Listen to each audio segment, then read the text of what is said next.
बिस्मिल्लाहिर्रहमानिर्रहीम। अस्सलामुअलैकुम dear students, this is me Safir Hasan, lecturer mathematics from the Legend College Multan. Today is our lecture number 11 of vector and tensor analysis, and we are going to discuss the following topics: properties of eigenvalues, orthogonality of eigenvalues, invariants of a tensor। ठीक है, तो students हमने last lecture में मैंने आपको बताया था कि आइगन वैल्यूज़ और आइगन वेक्टर्स कैसे फाइंड करते हैं टेंसर्स में। ठीक है, तो अब आपने क्या करना है, उसमें कह रहा है कि उसकी कुछ प्रॉपर्टीज़ को हम डिस्कस करेंगे। सबसे पहले देखें, यहाँ पर एक थ्योरम दिखा रहा है, स्क्रीन पे आपको नज़र आ रहा होगा। Prove that eigen values of a real symmetric tensor AIJ are all real. Prove करें कि जो आइगन वैल्यूज़ होती हैं रियल सिमेट्रिक टेंसर की, वो तमाम क्या होती हैं, रियल होती हैं। ठीक है, तो आपने क्या करना है, लेट करें कि lambda be an eigen value, यानी कि कम्प्लेक्स नहीं होती, रियल होती हैं। रियल सिमेट्रिक टेंसर की आइगन वैल्यूज भी क्या होती हैं, रियल। अब उस ये प्रूव करना है, let lambda be an eigen value for real symmetric tensor AIJ। अच्छा, अब हमारे पास लेट सपोज वगैरह लैम्डा कोई आइगन वैल्यू है रियल सिमेट्रिक टेंसर AIJ की, सो दैट देयर एग्जिस्ट, अब जाहिर है उसके कोरिस्पोंडिंग नॉन जीरो आइगन वेक्टर भी एग्जिस्ट करेगा, सच दैट ये जो हमारे पास कैरेक्टरिस्टिक इक्वेशन बनती थी AIJ XJ is equal to lambda XI। ठीक है, अब इसको बोथ साइड पे मल्टीप्लाई करवाएं XI बार से। अच्छा, XI बार से जब मल्टीप्लाई करेंगे तो वो कह रहे हैं, जबकि बार यहाँ पर क्यों है, बार स्टैंड्स फॉर कम्प्लेक्स कॉन्जुगेट। ठीक है, तो अब लैम्डा किसके इक्वल आ जाएगा, यहाँ से आपके पास लैम्डा की वैल्यू आ जाएगी XI नॉन बार डिवाइड हो जाएगा, तो ये चीज़ बन जाएगी आपके पास। अब वो यहाँ पर देखो डिनोमिनेटर में जो XI बार है, वो कह रहे हैं इसको हम लिख सकते हैं X1 बार प्लस X2 बार प्लस X3 बार। अब क्योंकि हमें पता है कि जो हमारा गिवन टेंसर है ना, वो रियल है, टेंसर रियल है, प्रूव करना उसकी आइगन वैल्यू भी रियल होगी। तो टेंसर रियल है तो फिर X1 बार भी किसके इक्वल आएगा, X1 बार इक्वल आ जाएगा X1 के। ठीक है, सिमिलरली X2 बार इक्वल आ जाएगा X2 के, X3 बार इक्वल आ जाएगा X3 के। तो ये मल्टीप्लाई होंगे तो फिर X1 का स्क्वायर प्लस X2 का स्क्वायर प्लस X3 का स्क्वायर, जो कि रियल है। नेक्स्ट, अब इसको देखें, वो जो ऊपर डिनोमिनेटर में हमारे पास चीज़ बता रहा है AIJ, न्यूमरेटर में आपके पास है AIJ XJ XI का I बार। ठीक है, इसको क्या कर रहा है, इसका अगर वो कह रहा है कॉन्जुगेट लें। अब इनको क्योंकि रियल प्रूव करना है ना, तो डिनोमिनेटर हमने देखा वो तो रियल है। ठीक है, तो आप क्या करेंगे इसको, ठीक है, अब इसका बार लिया, इसको रियल प्रूव करना है ना, तो AIJ XJ XI बार, अब ये इक्वल आएगा AIJ बार XJ बार इंटू X। अब देखें ना, इसके ऊपर तो बार पहले ही है, कॉन्जुगेट का जब कॉन्जुगेट लेंगे वापस वही चीज़ आ जाएगी। ठीक है,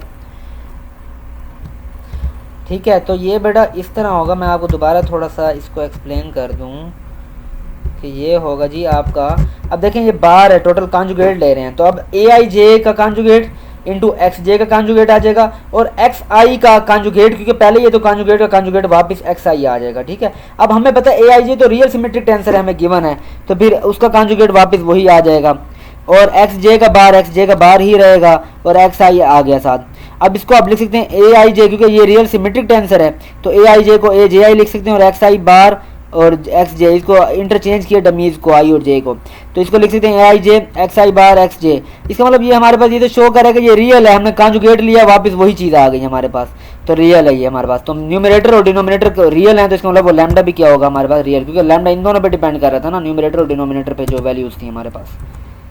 ठीक है, उसके बाद देखें ऑर्थोगोनैलिटी ऑफ आइगन वेक्टर्स, कह रहा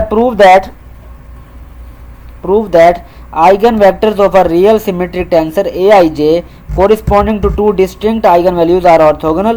प्रूव करें कि eigen vectors of real symmetric tensor, अच्छा रियल सिमेट्रिक टेंसर्स के जो आइगन वेक्टर्स होते हैं, जो कि कोरिस्पोंडिंग होते हैं किसके, to the two distinct eigen values, मुख्तलिफ आइगन वैल्यूज के जो डिस्टिंक्ट होते हैं, अपना मुख्तलिफ आइगन वैल्यूज के जो कोरिस्पोंडिंग आइगन वेक्टर्स होते हैं वो ऑर्थोगोनल होते हैं, जो कि परपेंडिकुलर टू ईच अदर हैं।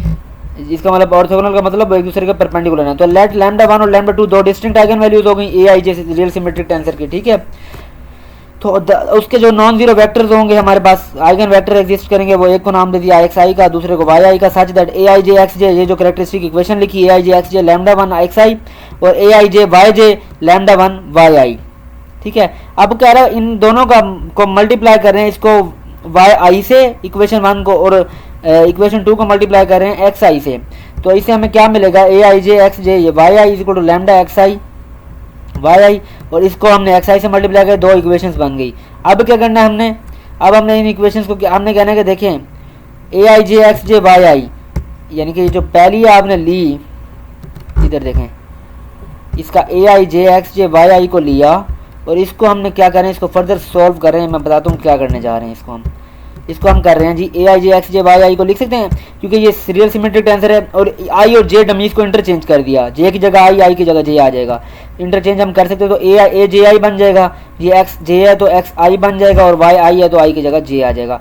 अब ए जे आई, क्योंकि ए आई जे सिमेट्रिक है तो ए जे आई को हम ए आई जे लिख सकते हैं, और एक्स आई वाई जे। अब ये देखें ना, आपने उठाया ए I J x J Y आई को, वो इक्वल आ गया ए I J x I Y जे के, ठीक है।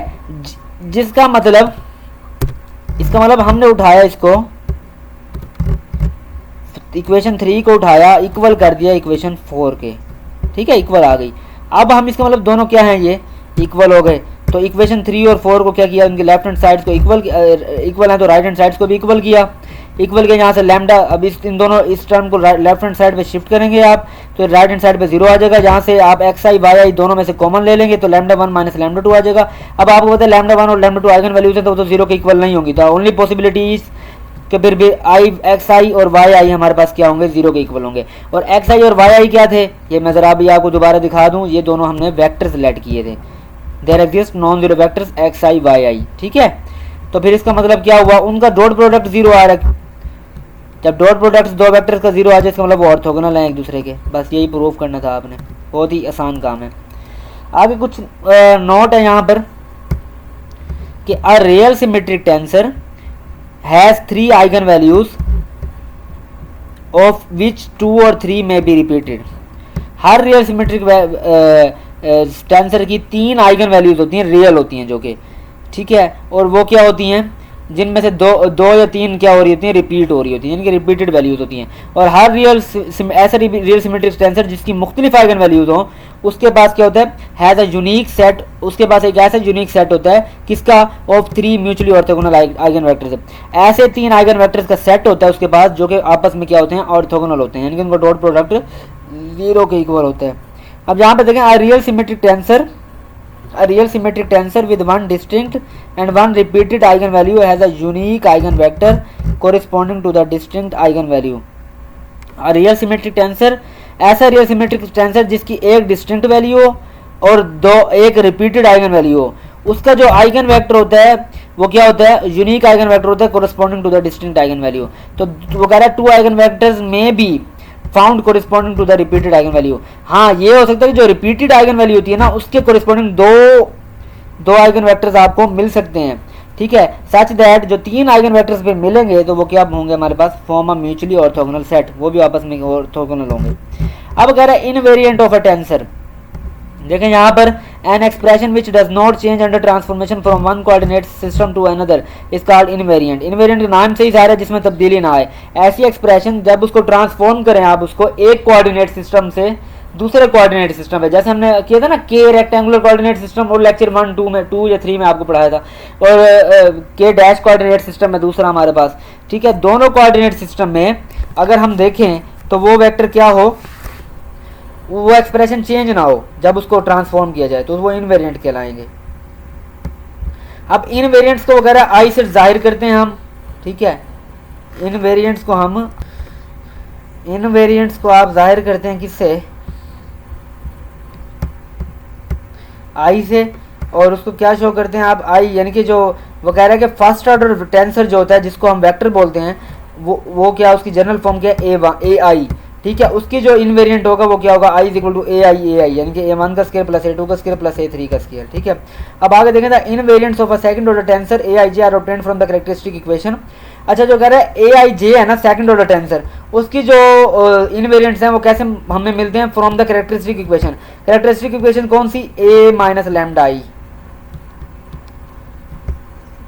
वो जो कैरेक्टरिस्टिक इक्वेशन आप लीनियर अलजेब्रा में भी पढ़ चुके हैं, A minus lambda is equal to 0, ठीक है। यहाँ से क्या होगा, ए के कोऑर्डिनेट्स कौन कौन से, A11 A12 A13। अब आप जब लैम्डा को आइडेंटिटी मैट्रिक्स से मल्टीप्लाई करेंगे तो क्या कौन सा मैट्रिक्स बनेगा, लैम्डा 0 0, क्योंकि ए भी 3/3 का है तो आइडेंटिटी मैट्रिक्स भी 3/3 का होगा, 0 0 लैम्डा, ये लैम्डा आई बन जाएगा आपके पास, ठीक है। ए में से इसको क्या करेंगे आप माइनस कर देंगे, तो A11 माइनस लैम्डा, फिर A12 माइनस 0 A12 आ जाएगा। इसी तरह ये सारे क्या बनेगा, मैट्रिक्स बन जाएगा आपके पास। यहाँ से आपको मिलती हैं इक्वेशंस, देखें जरा, अगर इसे डिटर्मिनेंट फॉर्म लें तो अब यहाँ पे वो कह रहा है I1। अब यहाँ से आप अलग अलग कर देंगे इनको, डिटर्मिनेंट लेंगे ना, आफ्टर एक्सपेंडिंग द डिटर्मिनेंट ये टर्म्स मिलेंगी आपको। यहाँ पे वो कह रहा है जो lambda, lambda scalar, lambda cube क्या है, स्केलर्स हैं, और वो क्या स्केलर तो इंडिपेंडेंट होता है of the choice of the coordinate system, यानी कि आप कोऑर्डिनेट सिस्टम में आप जिस मर्जी कोऑर्डिनेट सिस्टम में जाएं स्केलर में चेंज नहीं आएगा, ठीक है। देयर फॉर द क्वांटिटीज, फिर I1 जो क्वांटिटी है आपके पास A11 plus A22 plus A33, जिसको हम क्या कहेंगे AI, ये इसको I1 का नाम दे दिया, इसको आपने I2 का नाम दे देना है, ये इनवेरिएंट 2, और तीसरे को दे देना I3 को, ये डिटर्मिनेंट जो हमारे पास है, जिसको AIJ का डिटर्मिनेंट भी आप लिख सकते हैं। ये 3 इनवेरिएंट्स हैं सेकंड ऑर्डर टेंसर के, ये याद रखना है आपने, ठीक है। आगे इसको भी देख लीजिएगा। अच्छा एक बात और, ट्रेस क्या होती है, हमें ट्रेस किसी भी मैट्रिक्स की जब हमने ट्रेस फाइंड करनी होती है, उसके डायगोनल के एलिमेंट्स को हम क्या करते हैं आपस में ऐड कर देते हैं, तो बेटा उसकी क्या आ जाती है हमारे पास, ट्रेस आ जाती है, ठीक है। अब यहाँ पर देखें वो कह रहा है जो हमारे पास ये इनवेरिएंट है, देखो A11 dash plus A22 dash plus A33 dash, trace भी इनवेरिएंट है, ठीक है। ये के डैश सिस्टम की ट्रेस है, ये के सिस्टम की ट्रेस है, दोनों इक्वल आ गए, तो ये invariant under the transformation of axis. अभी कोफिशिएंट मैट्रिक्स को भी आप इस तरह लिख सकते हैं सिमिलरली, ये भी अब इसका मतलब हमने ये अब प्रूव करना है कि इसको क्या है, ये भी इनवेरिएंट है। अब कह रहा है invariant of second order symmetric tensor, invariant of second order symmetric tensor क्या होता है, I1 होगा। अच्छा A डैश एम एन यहाँ पर किसके इक्वल आएगा, लैम्डा 1 0 0 0 लैम्डा 2 0 0 0 लैम्डा 3, ठीक है। ये अब उसकी डायगोनल फॉर्म मैट्रिक्स फॉर्म बन रही है। अब I1 को कहेंगे A डैश एम एन, ठीक है, A11 dash plus A22 dash plus A33 dash, जो कि इक्वल है lambda 1 plus lambda 2 plus lambda 3 के। I2 आ जाएगा इसके equal lambda 1 lambda 2 plus lambda 2 lambda 3 plus lambda 3 lambda 1, ये आपने फार्मूला याद रखना है। I3 आ जाएगा आपके पास लैम्डा 1 लैम्डा 2 और लैम्डा 3 के इक्वल। अब यहाँ पर देखें वो कह रहा है कि फाइंड करें, find the invariants of the following second order tensors. क्या करना है आपने, यहाँ पर आपके पास मैट्रिक्स गिवन है, कौन सा मैट्रिक्स, मैट्रिक्स ए,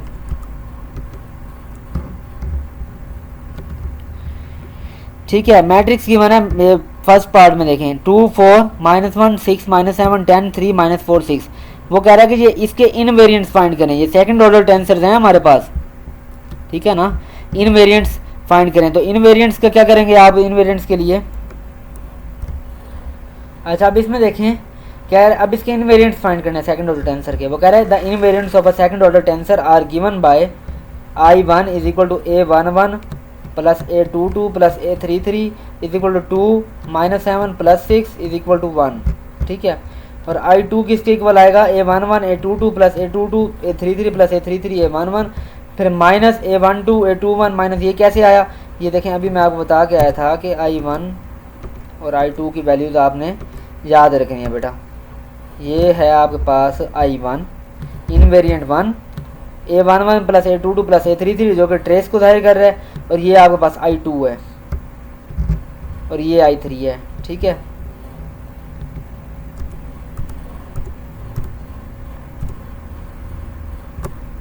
ठीक है, अब I11 के लिए करेंगे A11 plus A22 plus A33, क्या मतलब, अब A11 A22 A33 बेसिकली ना एलिमेंट्स को, कंपोनेंट्स को, एंट्रीज को जाहिर कर रहे हैं। A11 का मतलब ऐसी एंट्री जो फर्स्ट रो फर्स्ट कॉलम में पड़ी है, A22 का मतलब ऐसी एंट्री जो सेकंड रो सेकंड कॉलम में पड़ी है, A33 का मतलब ऐसी एंट्री जो सेकंड थर्ड रो और थर्ड कॉलम में पड़ी है, यानी कि डायगोनल के एलिमेंट्स आ गए, ट्रेस आ गई है।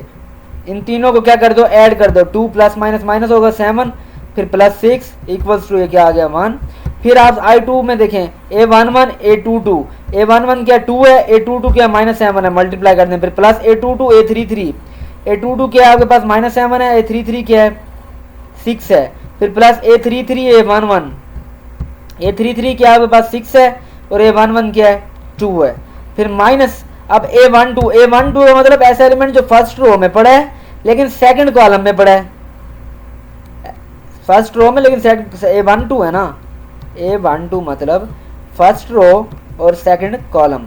फर्स्ट रो कौन सी है ये, और सेकंड कॉलम कौन सा ये, फर्स्ट रो में और सेकंड कॉलम में कौन सा एलिमेंट पड़ा है, तो ओनली पॉसिबिलिटी 4 है हमारे पास, तो 4। और सिमिलरली A21 क्या है हमारे पास, जो सेकंड रो और फर्स्ट कॉलम में पड़ा हो। इसको ज़रा गौर से समझ लें, फिर आगे नेक्स्ट क्वेश्चन आपने खुद करना है इसका, ठीक है ना। तो A21 क्या होगा, सेकंड रो फर्स्ट कॉलम, ये है सेकंड रो और ये है फर्स्ट कॉलम, तो कौन सा एलिमेंट आया 6, ये आपके पास आ गया, ठीक है। फिर माइनस अपना यहाँ पर देखें A32 का मतलब, A23 का मतलब सेकंड रो थर्ड कॉलम में कौन सा है, 10 है। फिर A32 का मतलब थर्ड रो सेकंड कॉलम में A32 वाला एलिमेंट ले लेना है, -4 है, ये रहा -4, ठीक है। इस तरह आप इनको ना पुट करते जाएंगे 1 बाय 1, पुट करके इसको सोल्व करेंगे, इनको मल्टीप्लाई, इसको भी मल्टीप्लाई प्रोडक्ट्स को सारे करके फिर ऐड और सब्ट्रैक्ट जो भी होगा आप करके करेंगे, इसको क्या आ जाएगा, जवाब आ जाएगा -2। अब I3 क्या होता है, I3 होता है उसी जो गिवन मैट्रिक्स है उसका डिटर्मिनेंट। अब इसका डिटर्मिनेंट लेंगे आप, तो आपके पास क्या आ जाएगा, ये डिटर्मिनेंट लेने का तरीका आपको पता है। एक्चुअली हम क्या करते हैं, ये 2 4 -1 6 -7 10 और 3 -4 6, 3/3 का डिटर्मिनेंट है। एक दफ़ा फिर आपको रिवाइज करवा देता हूँ, इसका करना कैसे आपने, देखिए पहले एक्सपेंड करेंगे आप बाय R1 से, इसका आपको पता है इसके ऊपर साइन होता है प्लस का, इसके ऊपर आपको पता है साइन होता है माइनस का, फिर साइन होता है हमारे पास प्लस का, ये इस तरह। फिर आपने क्या करना है, पहले एक्सपेंड करेंगे रो 1 से, तो 2 को लेंगे, उसके कोरिस्पोंडिंग रो और corresponding column delete, first row first column खत्म, 2 बाहर आएगा, अंदर जो डिटर्मिनेंट आ जाएगा बेटा आपके पास किसका आ जाएगा, -7 10 -4 6, ठीक है। उसके बाद फिर देखें सेकंड एलिमेंट -4 है, अब -4 है, कोरिस्पोंडिंग रो कौन सी है, फर्स्ट, और कॉलम कौन सा, second, first row second column delete, ignore करेंगे तो 6 10 3 6 आएगा, -4 के साथ 6 10 और 3 6 आ जाएगा, ठीक है। फिर इसी तरह आपने क्या करना है, प्लस माइनस माइनस होगा, -1 आ जाएगा ये, और इसके -1 देखिए फर्स्ट रो थर्ड कॉलम, इसे कोरिस्पोंडिंग रो कोरिस्पोंडिंग कॉलम डिलीट, 6 -7 और 3 -4। अब इस तरह क्या होता है, हमारे पास ये डिटर्मिनेंट्स रिड्यूस हो जाते हैं 2/2 की फॉर्म में, ठीक है। तो ये 2/2 की फॉर्म में आप स्क्रीन पर देख सकते हैं,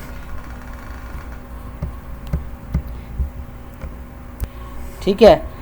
तो ये 2/2 की फॉर्म में आ गए आपके पास।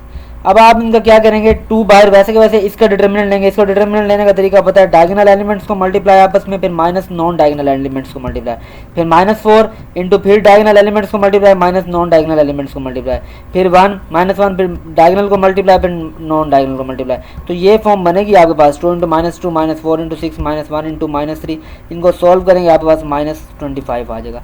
सिमिलरली आपने क्या करना है, सेकंड ऑर्डर टेंसर का भी यही काम करना है। अब सेकंड ऑर्डर टेंसर का थोड़ा सा आपको बता देता हूँ, उसमें कैसे सॉल्व, इस सेकंड ऑर्डर टेंसर हैं तो दोनों ही सेकंड ऑर्डर टेंसर, लेकिन क्वेश्चन नंबर 2 में हमने क्या करना है, उसमें भी मेथड सेम ही अडॉप्ट करेंगे आप।